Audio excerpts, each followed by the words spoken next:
Right තිතරම් වැඩ කරපු මේ ඇනලයිස් එක ගත්තේ කොහොමද කියලා මම පොරොන්දු වෙනවා ඔයගොල්ලන්ට පැහැදිලි කරනවා කියලා. ඉතින් වැඩි වෙලාවක් ගන්න නැතුව විනාඩි 4ක් 5ක් අරගෙන මම ඉක්මනට මෙතනදී මම පාවිච්චි කරපු මෙතඩ් ටික ගැන කියාගෙන යන්න. මේ එන්ට්‍රි නෙමෙයි මේක තියෙන්නේ මේ දැන් අපි දාලා තියෙන එන්ට්‍රියක් මෙන්න මේ සෝන් එකට ආවට පස්සේ අපිට ස්කැල්ප් ලොන් එකට ටිකක් රිස්කි ස්කැල්ප් ලොන් එකට යන්න පුළුවන් කියලා තමයි මෙතන තියෙන්නේ. මේක නෙමෙයි මෙන්න මේ පැත්තේ තියෙන මේ එන්ට්‍රි ගැන තමයි කතා කරන්නේ. හරි. රයිට්. අපි පොඩ්ඩක් මේ කැල zoom කරගමු. හරි. මේක දැන් බැලු බැලමට මොනවද පේනවනේ. මෙතන මම මොනවද පාවිච්චි කරලා තියෙන්නේ. හරිද? අමුතුවෙන් කියන්නත් දෙයක් නැහැ. අතන බැලු බැලමට පේනවා. මම පාවිච්චි කරලා තියෙනවා. එලියට් පාවිච්චි කරලා තියෙනවා. ෆිබොනාචි පාවිච්චි කරලා තියෙනවා. මේ දෙක බැලු බැලමටම මෙතන පේනවා. එලියට් සහ ෆිබොනාචි ටිකක් බරටම පාවිච්චි කරලා තියෙනවා. දැන් මෙන්න මෙතන මාකට් එක තියෙද්දි තමයි මේ එන්ට්‍රි අපි දුන්නේ. හරි. මෙන්න මෙහෙම පල්ලෙහාට එන්න පුළුවන්. ආවහම මෙන්න මේ පොයින්ට් එකෙන් අපිට සපෝට් එකක් ගන්න පුළුවන්. හරිද? සපෝට් එකක් අරගෙන ඉවර වෙලා ඊට පස්සේ මාකට් එක ඊළඟට මෙන්න මේ ලෙවල් එක දක්වා යන්න පුළුවන් කියලා. හරි. ඒකේ මෙන්ෂන් කරන්නේ මෙන්න මේ ෆ්ලැග් එක තියෙන මේ සෝන් එකට ආවහම මෙන්න මේ අදාළ මේ ඉරන් පල්ලෙහා මේ සෝන් එකේදී අපිට ලෝ එකට යන්න පුළුවන්. ඊට පස්සේ මේ උඩට ආවට පස්සේ මෙතනින් ෂෝට් එකට යන්න පුළුවන් කියලා තමයි කියන්නේ. දැන් මුලින්ම මෙහෙම ඇවිල්ලා ඊට පස්සේ මේ මෙතනට ඇවිල්ලා මාකට් එකේ කරෙක්ෂන් එකක් ගන්නවා. එතකොට මේ ලොන් එක සහ මේ ෂෝට් එක දෙකම වැඩ කරනවා. ඊට පස්සේ අපි මේ මෙන්ෂන් කරලා තියෙන විදිහට මේ මූවමන්ට් එකෙන් ගිහිල්ලා මාකට් එක මෙතනටම යනවා. ඉතින් කොහොමද මෙහෙම වැඩ කරේ? හරි. මේක ඇත්තටම ප්‍රාතිහාර්යයක් නෙමෙයි. හරිද? මේක මාකට් එකේ තියෙන දෙයක්. තියෙන හොඳම ප්‍රබලම concept දෙක තුනක් දාලා අපි ප්‍රෙඩික්ට් කරපු එකක්. මේක ඉතින් හැම වෙලේම හරියන්නේ නැහැ. හරිද? මේ එලියට් සහ ෆිබොනාචි දාලා පාවිච්චි කරනවා. මම දන්නේ අනිත් අයට කොහොමද කියලා. මේ දෙක යූස් කරලා වැඩ කරාම මට සාමාන්‍යයෙන් 85ක 90ක වගේ තමයි accuracy එකක් තියෙන්නේ. ඒ කියන්නේ 15ක විතර මේවත් වර්ධින සම්භාවිතාවයක් තියෙනවා. හරි. ඒක මතක තියාගෙන අපි යන් ආයෙත් මේ වැඩේට. හරි. දැන් ඔන්න ඔතන තියෙනකොට මුලින්ම එලියට් දාලා මම වේව්ස් ටික අඳුර ගන්නවා. මෙන්න මේ විදිහට වේව්ස් ටික යන්න පුළුවන් කියලා. මොකද එලියට් එක ඇතුලේ තවත් තියරි ගොඩක් තියෙනවා. ඒක අවශ්‍ය නම් කමෙන්ට් එකක් දාන්න.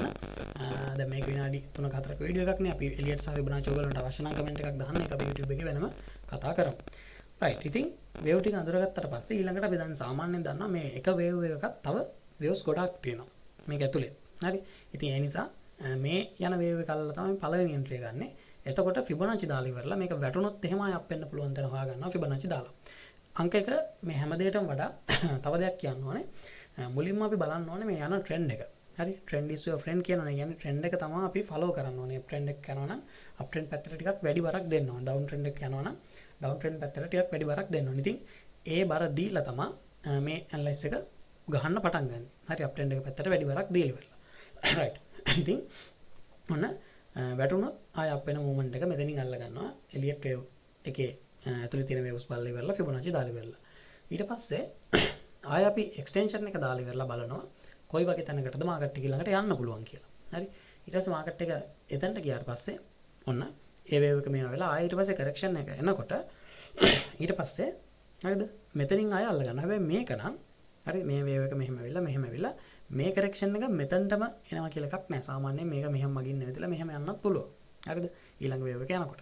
ඉතින් මොකද ඒක 100ට ගණන් තියෙනවා. මම අර එකනේ කිව්වේ එලියට් වේව් අවශ්‍ය නම් ඔයගොල්ලෝ මැසේජ් එකක් දාන්න, කමෙන්ට් එකක් දාන්න. එලියට් වේව් වල කරෙක්ෂන් වෙන්නේ මොන ලෙවල් වලදී ද කරෙක්ෂන් වැඩි වෙන්නේ. හරි අනිවාර්යෙන් වෙනවා කියලා එකක් නැහැ. වැඩියෙන්ම වෙන්න පුළුවන් මොන ලෙවල් වලදී කියලා වෙන වීඩියෝ එකක් කරන්න.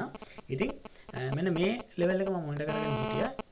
මේක තමයි ඔයගොල්ලෝ දුන්න ලෙවල් එක. ඒ වුණාට මේ ලෙවල් එකත් මොනිටර් කරන් හිටියා. මොකද මෙතනත් යම් සම්භාවිතාවයක් තියෙනවා. ආය අප්මූව්මන්ට් එක කන්ටිනියු කරන්න. නමුත් අපි බලාපොරොත්තු වෙච්ච විදිහටම ඔන්න පල්ලෙහා ලෙවල් එකට ඒකත් ආවා. ඇවිල්ලා ඊට පස්සේ ආය අප්මූව්මන්ට් එක ගත්තා. දැන් තමයි හොඳම කාරණේ. ඒ අරන් ගිහිල්ලා නතර වෙන්නේ මෙන්න මෙතනින්. හරිද? 1.618 ලෙවල් එක. ඒ කියන්නේ 1,12,000 කිට්ටු කරලා මේ ලෙවල් එකෙන් තමයි නවතින්නේ. මෙන්න මේ ලෙවල් එක මට ගොඩක් වෙලාවට වැදගත් ලෙවල් එකක්. ඒ කියන්නේ මම ෆිබොනාචි පාවිච්චි කරනකොට මේ 1.618 ලෙවල් එක. හරි එහෙම නැත්නම් අපි ගත්තොත් එහෙම මේ 0.618 ලෙවල් එක. හරි ඔන්න ඔය ලෙවල් ටික මේ තියෙන 0.618 ලෙවල් එක. 0.618. ඒකම තමයි අර එක්ස්ටෙන්ෂන් පැත්තට ගියාම 1.618 වෙන්නේ.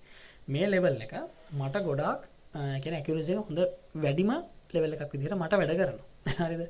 ඒක ඔයගොල්ලෝ ඇනලයිස් කරලා බලන්න. ඔයගොල්ලන්ටත් මේ මෙතඩ් එකක් අහුවේ ෆිබොනාචි වලත් මොන ලෙවල්ද ඔයගොල්ලන්ට වැඩියෙන් ටච් වෙන්නේ කියලා අහුවේ. ඉතින් මට පෞද්ගලිකව මේ 1.618 ලෙවල් එක වැඩ කරනවා. ඒක තමයි මේ කතන්දරේ තියෙන මේ එකේ කියන්න තියෙන ප්‍රබලම පාර්ට් එක. ඒ කියන්නේ මේ ඇනලයිස් එකේ ගන්න මට ලොකුවටම දායකත්වයක් වුණේ. දැන් ෆිබොනාචි දැම්මත් කට්ටිය බලාපොරොත්තු වෙනවානේ මොන ලෙවල් එකට දෙන්න ඕනේ, කොතනට දෙන්න ඕනේ. ඔන්න ඔය කතාව වෙනවනේ. හරි. මට මෙන්න මේ ලෙවල් එක තමයි වැඩියම වැඩ කරන්නේ. ඉතින් පහුගිය කාලෙම ගත්ත ඇනලයිස් වලින් වැඩි ප්‍රතිශතයක් මේ ලෙවල් එක ආශ්‍රිත කියන්නේ මේ ලෙවල් එක ළඟට ඇවිල්ලා හරි එහෙම නැත්නම් මේ ලෙවල් එක චුට්ටක් බ්‍රේක් කරලා හරි හරියටම ලෙවල් එකකින් හරි වැඩ කරලා තියෙනවා. මේක තමයි මේකේ රහස විදිහට මට එළියට දාන්න තියෙන්නේ. මේක ඇදචම ආයකයට ලෙවල් එක Fibonacci වල. right. ඉතින් ඔන්න මේ විදිහට තමයි මේ ඇනලිසිස් එක ගත්තේ. Elliott wave ඊට පස්සේ trend follow the trend අනිත් එක තමයි Fibonacci. හරි. ගොඩක් වෙලාවට මම ওই ටික තමයි යූස් කරන්නේ. ඇනලිසිස් එකක් ගන්නකොට අනිත් එක තමයි මේ දැන් මම Fibonacci trader කෙනෙක්වත් Elliott wave trader කෙනෙක්වත් SMC trader කෙනෙක් විතරක්වත් එහෙම නැහැ. මම ඔයගොල්ලන්ට හැම වෙලේම කියනවා මේ සමහර දැන් මෙතන මට ලොකුවට SMC අවශ්‍ය වුණෙත් නෑ. sorry SMC අවශ්‍ය වුණ නැහැ නෙමේ. හරිද? මට දැන් ඔක දවස් දෙක තුනකට කලින් එකක්නේ. මෙන්න මේ පල්ලෑ SMC confirmation ටිකකුත් තියෙනවා. හරි. කියන්නේ Fibonacciත් එක්කම SMC confirmation ටිකකුත් මේකට එකතු වෙනවා. හරි. ඒ නිසා තමයි මේක අර strong level එකක් විදිහට identify කරගන්නේ. හරි. ඒතකොට මම කියන්න ගියේ ඒ අවස්ථාවේ හැටියට තමයි මම SMC ද යොදන්නේ, Elliott ද යොදන්නේ, Fibonacci ද දාන්නේ මොකක්ද කියලා මම තීරණය කරන්නේ මේ අවස්ථාවේ හැටියට. ඒක ඉතින් අනිත් අයට කොච්චර දුරට සාර්ථක වෙයිද කියලා මම දන්නේ නැහැ. නමුත් මම පෞද්ගලිකව ඒ අවස්ථාවේ හැටියට තමයි පාවිච්චි කරන මෙතඩ් එක තීරණය කරගන්නේ. ඒ කියන්නේ මම SMC trader කෙනෙක්වත් Elliott wave trader කෙනෙක්වත් එහෙම නැත්නම් තනි retail trader කෙනෙක්වත් නැත්නම් SK system එක විතරක්වත් තව මෙතඩ් ගොඩක් තියෙනවා. ICT වත් එහෙම එකක් කියලා නැහැ. ඒ අදාළ මොහොතේ මට තේරුණොත් මේ මෙතඩ් එකේ මේ එන්ට්‍රියට යන එක තමයි හොඳ කියලා ඒ අදාළ මෙතඩ් එක ඒ රටාව හැටියට පාවිච්චි කරනවා. ඉතින් මම දැකලා තියෙනවා ගොඩක් තැන්වල කට්ටිය කියන එහෙම කරන්න බෑ. එතකොට ඔය ගොඩක් බදාගත්තාම එහෙම කියලා මේක බදා ගැනීමක් නෙමෙයි. අර අවස්ථානුකූලව හරි දේ පාවිච්චි කරන එක කරන්න. ඉතින් ඒක සමහර කෙනෙක්ට ඒක හරියන්නේ නැති වෙන්න පුළුවන්. නමුත් මට පෞද්ගලිකව මම ට්‍රේඩ් කරන්නේ මේ විදිහට. ඒ කියන්නේ එක මෙතඩ් එකක් බදාගෙන නැහැ. එක මෙතඩ් එකක් මැත්තේ නැහෙන්නේ නැහැ. මාකට් එකට ගැලපෙන විදිහට මට තේරුණා මේකේ තියෙන SMC confirmation තමයි මේ වෙලාවේ මාකට් එකේ වැඩියෙන් තියෙන්නේ. එහෙම නැත්නම් ICT confirmation වැඩියෙන් තියෙන්නේ. එහෙම නැත්නම් Elliott සහ Fibonacci choose කරලා මට ගන්න පුළුවන් confirmation වැඩියෙන් තියෙන්නේ. එහෙම අර ඒ වෙලට මට මාකට් එකට මේක තමයි උචිතම කියලා තේරුණාම ඒක දාලා තමයි මම ට්‍රේඩ් කරන්නේ. රයිට්. ඉතින් ওই ටික තමයි කියන්න තියෙන්නේ මේ ඇනලයිස් එක ගැන. ඔයගොල්ලෝට තව මොන හරි දැනගන්න දේවල් තියෙනවා නම් පල්ලෙන් කමෙන්ට් එකක් දාගෙන යන්න. අනිවාර්යයෙන් පුළුවන් වෙලාවට ඔයගොල්ලන්ට YouTube හරහා දන්න දේ කියලා දෙන්න.